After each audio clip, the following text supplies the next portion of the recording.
Aduh, selamat pagi teman-teman di Brokers. Kita ketemu lagi. Dan kali ini studio kita agak cerah.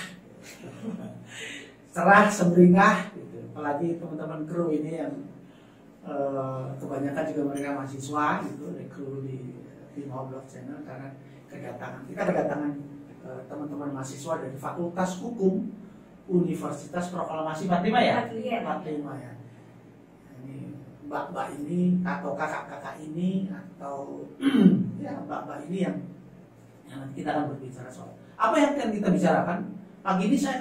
Kita akan berbincang soal apa pandangan mereka sebagai mahasiswa Fakultas Hukum terhadap fenomena yang sekarang lagi marak, fenomena dalam tanda petik kritik itu.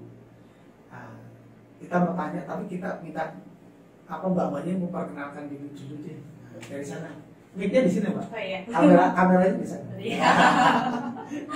Ya, perkenalkan nama saya Dian Salsabila. Saya mahasiswa Fakultas Hukum dari Universitas Proklamasi 45. Oke, berikutnya. Ya, perkenalkan nama saya. Nah, ini Ya. di sini. Oke. Perkenalkan nama saya Karomahatika Sendi. Biasanya sih dipanggil Sendi, teman-teman bisa panggil Sendi. Saya juga dari Fakultas Hukum Universitas Proklamasi 45.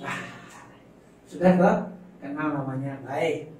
Sekarang gini, kan Mbak Dea sama Mbak Sandy ya. Nah, saya mau nanya nih Mbak, ini kan pendapat Mbak Dea dan Mbak Sandy terhadap kejahatan jalanan yang dinamakan kritik itu gitu loh.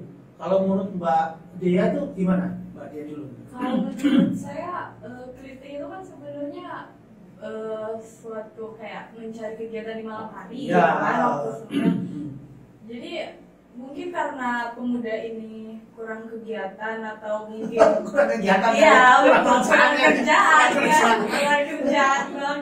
jadi akhirnya mungkin salah pergaulan juga kayaknya gitu ya. kan. Jadi mencari kegiatan dengan kayak sebenarnya nggak jelas juga ngapain gitu kan, keluar tengah malam nyebet-nyebetin orang tuh bahaya kan. Iya. Apalagi katanya kalau nggak salah kebanyakan tuh pelaku kritiknya masih pelajar SMA ya. SMA SMP gitu. Ya SMA SMP. Nah itu prihatin banget ya. Entah mungkin sebenarnya karena kurang dirangkul oleh lingkungan sekitar mungkin, atau mungkin di sekolah juga mungkin ya, pengaruh di sekolah, terus mungkin entah orang tua atau gimana. Karena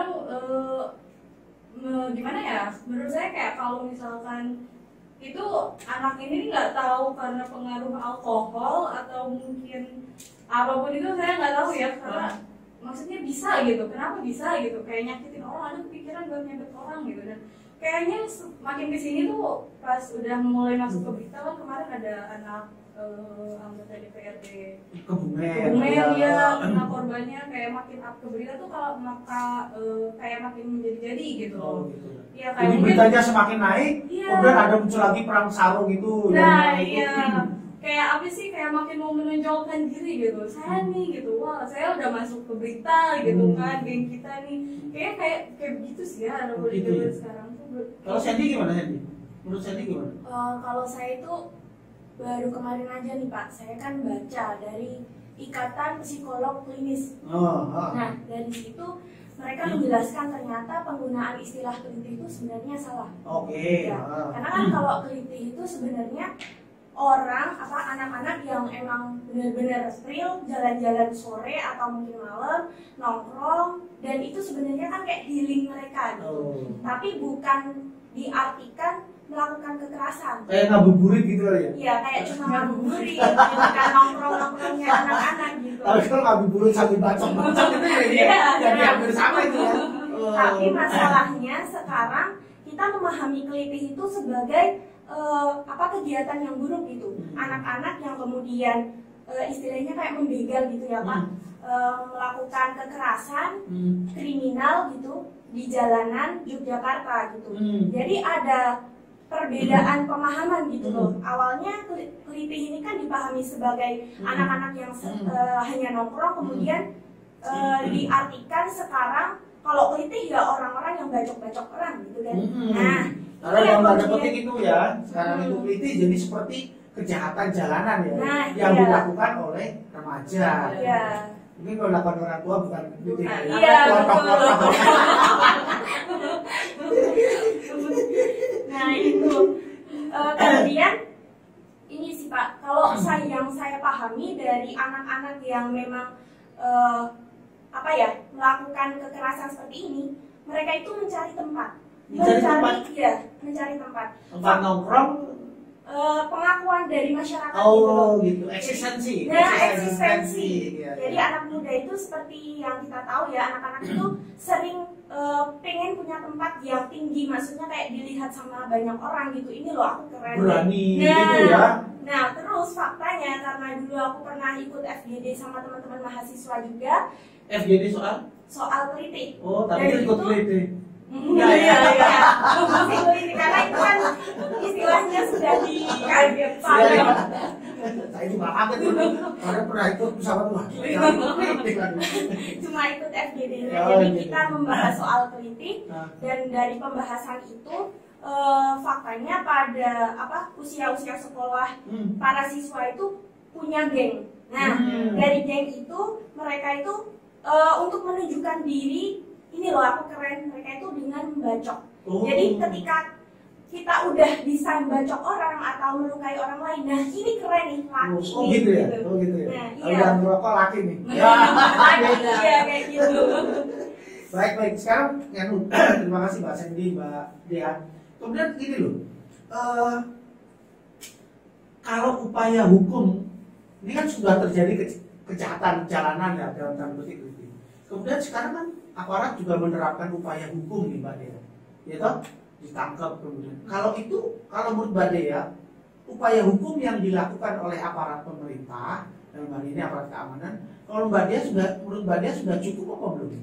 Menurut saya belum ya, karena kalau cuma nangkep aja tuh, saya kan dari fakultas hukum nih. Ya, kayaknya butuh lebih pendekatan juga ke masyarakat ya, ke anak-anak, dari pihak kepolisian, tentara.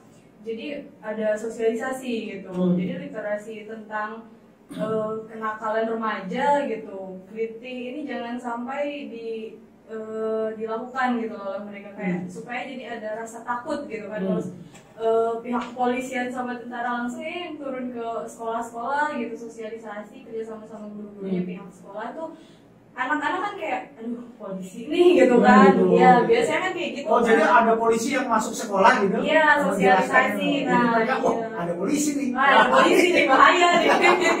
Ada polwan nih. Nah itu biar kayak apa sih? Jadi kalau kita ya mungkin lebih pribadi ya, lebih ke saya waktu zaman sekolah dulu kan memang banyak juga di motor ya. Saya kan kebetulan asli Jawa Barat. Oh, yang motor Jawa Barat? Enggak, bukan. Cuma asli Jawa Barat aja. Di Bandung tuh waktu dulu banyak juga kayak di Jogja gini geng itu pelaku kritik itu sebagian geng motor juga kan ya. Oh gitu ya. Ya sepertinya begitu. Iya. Gitu.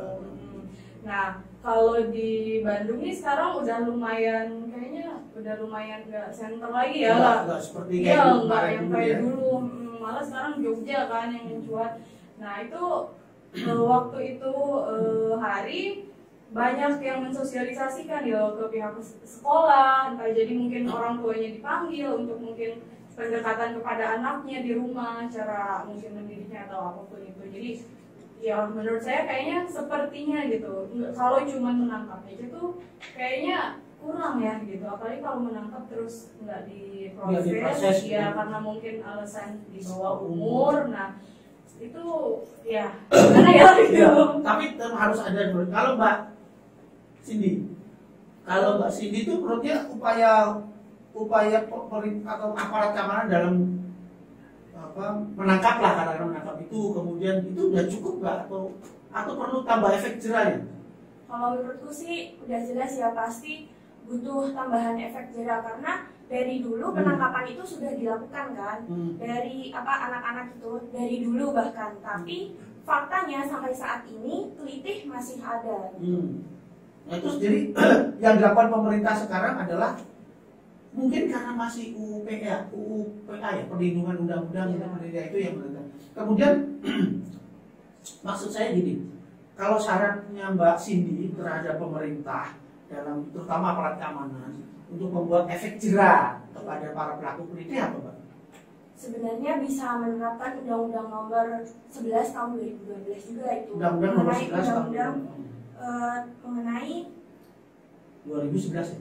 2012. Oh 2012. Undang-Undang 11 Tahun 2012 yang itu kan tentang pidana anak gitu. Jadi sebenarnya anak-anak itu bisa dipidana, tapi sesuai dengan ketentuan. Nah, ketika kita memaksimalkan bahwa anak-anak ini diberikan efek jera yang begitu besar, aku yakin kedepannya anak-anak ini tidak akan memiliki kesempatan lagi untuk melakukan hal tersebut.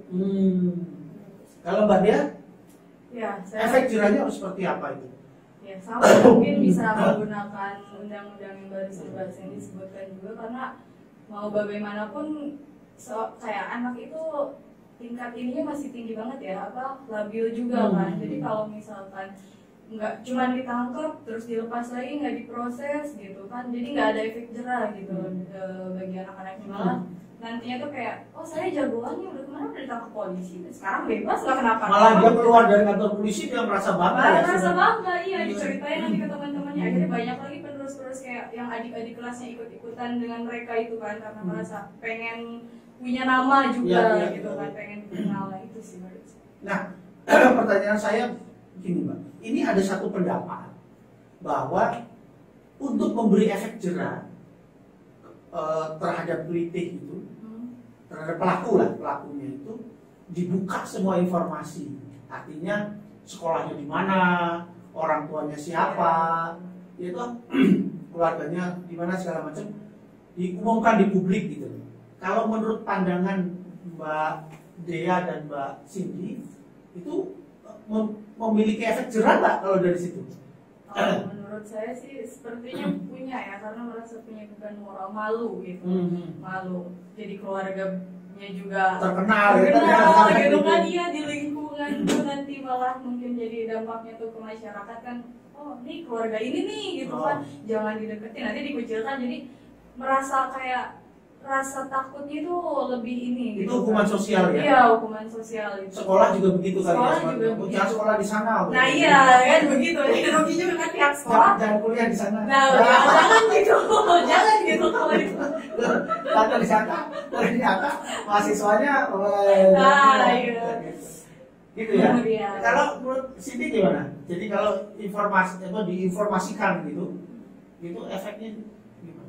Ya kalau untuk efek jerah sih, aku yakin mereka pasti akan punya efek jerahnya sendiri. Tapi ketika kita mempertimbangkan nih Pak, terkait dengan masa depan anak itu, gimana nih kalau misalkan besok ketika di dunia kerja, tentunya kan anak ini akan punya kehidupan juga di masa yang akan datang. Belakangnya, dulu pernah ini. Iya itu, apalagi dikenal oleh masyarakat sebagai kriminal. Nah otomatis anak ini akan tumbuh juga, wah aku di label sebagai kriminal, ya udah sih aku nggak mungkin bisa berbuat apa-apa lagi, udah disebarluaskan, lanjutkan gitu. Bisa ada anak yang berpikir seperti itu ya. Jadi dia langsung ya udah sudah terlanjur kok aku dicap sebagai kriminal, sebagai pelaku, ya udah lanjut aja gitu. Itu tapi nanti kan baiknya pasti ada pendekatan lagi lah mas, maksudnya setelah mungkin berpikir seperti itu nanti bisa orang tuanya ngobrol, mungkin diberikan nasihat atau apa, lebih dia masuk ke organisasi-organisasi yang baik gitu kan, banyak juga kan. Iya. Mahasiswa ini boleh ya? Besok dia kuliah di Unprok, masuk di mari kawan-kawan kuliah di Unprok kan jadi prolasi. Mari kuliah di Unprok, mari kuliah di Wijaya Mataram, gimana gitu. Oke. Sekarang aku minta, ini kan bagaimana ya? Apa himbauan panjenengan sebagai mahasiswa Fakultas Hukum atau mahasiswa yang belajar di Yogyakarta ini terhadap situasi keamanan di Jogja, gitu loh. Yang pertama kan karena ada kelitih ini, tentu saja citra Jogja sebagai kota pendidikan, sebagai kota pariwisata agak tercoreng ya. Nah, kalau itu menurut pendapatnya Mbak Dia nih, apa Mbak Dia pendapatnya? Kalau menurut saya Ya sayang banget ya gitu kan, karena saya juga kaget sebenarnya. Oh, iya. Mungkin kalau dulu saya tahu nih ada Kliti di Jogja sampai sekarang ini saya nggak ke Jogja gitu. Ya ke Jogja ya? Iya. Pak kuliah di Jogja Pak? Iya. Oh gitu. Kebetulan kemarin teman kita ada yang kena Kliti juga di tingkat kita di depan Ambarukmo Plaza. Oh iya? Iya, Oh. itu di Kroyo. Iya. Oh gitu. Jadi lagi jalan. Mahasiswa itu ya? Iya, mahasiswa juga. Tapi karena itu laki-laki mungkin dia mikir entah itu geng mungkin lawan gengnya kan Kliti punya ini juga ya geng-gengan gitu kan, jadi mereka saingan begitu mungkin, jadi ya itulah. Tapi sayangnya nih kayak entah itu benar pelaku Kliti dari pelajar atau bukan, karena kalau nggak salah nih informasinya katanya barangnya ini hampir diambil gitu kan. Oh kayak di Begal gitu kan. Di Jogja itu? Iya, di Depan Ambarukmo. Iya. Jam berapa? Jam berapa ya? Nggak malam-malam banget Kayaknya jam 10-an. Iya, Jam 10-an? Iya, makanya. Kok ngeri banget? Sampai katanya temen saya ini adik tingkat saya kunci motornya karena takut mungkin dilempar nggak tahu kemana itu hilang gitu. Biar mungkin motornya Mereka nggak dibawa? nggak diambil gitu, dia lempar gitu. Itu kan udah beda ya, bukan kritik lagi gitu. Tapi udah kejahatan ya? Kejahatan. Terus saya juga kemarin baca-baca di internet, terus di sosial media kayak Instagram, Twitter itu banyak banget wisatawan yang kayak baru datang ke Jogja setelah kejadian itu yang niatnya mau tinggal seminggu atau 2 minggu untuk berlibur kayak kembali lagi tuh karena takut gitu kan, jadi dia balik keluar dari Jogja. Jadi kesannya kayak kota gangster gitu. Iya, kayak buruk banget gitu kan. Nah, itu sayang banget sih menurut saya. Pas ini gimana? Ya, ini kan himbauan untuk masyarakat juga sih udah tepat ya kalau yang disampaikan oleh Pak Sri Sultan.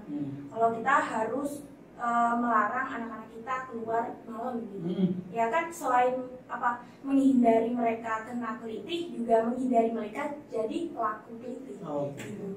Itu yang pertama sih. Kemudian yang selanjutnya mungkin himbauannya untuk para aparat negara mungkin bisa lebih teliti lagi, karena ini di depan Ambarukmo Plaza itu kan bukan tempat yang sepi banget. Iya, rame ya. Tempat Iya. tongkrongan, Nah, masih bisa terjadi. Berarti kan ini keamanannya masih kurang menyeluruh gitu loh. Mungkin itu Perlu ditambah itu patrolinya mungkin ya. Betul, seperti itu. Kalau untuk aparat keamanan, imbauannya seperti itu ya? Iya. Lebih diintensifkan mungkin atau gimana? Iya, betul. Lebih diintensifkan sih. Kalau untuk masyarakat Jogja gitu, apakah kita perlu membuat satgas-satgas? Kayaknya di daerah masing-masing boleh itu. Oh, di masing untuk menjaga lingkungan gitu ya? Iya, menjaga lingkungan. Nah, harus membuat itu mungkin ya untuk. Iya, sepertinya kayak lebih baiknya begitu. Jadi ikut menjaga keamanan dan kenyamanan kota Jogja. Iya, betul. Aduh, tidak terasa sudah 20 menit lewat ini. Ngobrolnya luar biasa.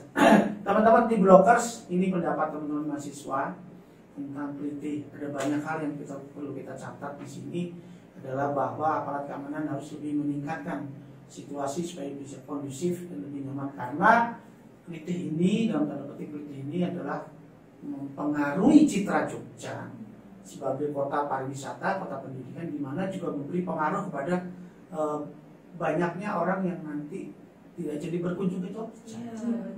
Dan seperti kata mereka ini bahwa kita harus menciptakan keamanan lingkungan. Saya pikir itu yang dapat kita berikan dalam diskusi kita pada hari ini, dan sampai ketemu lagi. Salam. Salam. Unprov.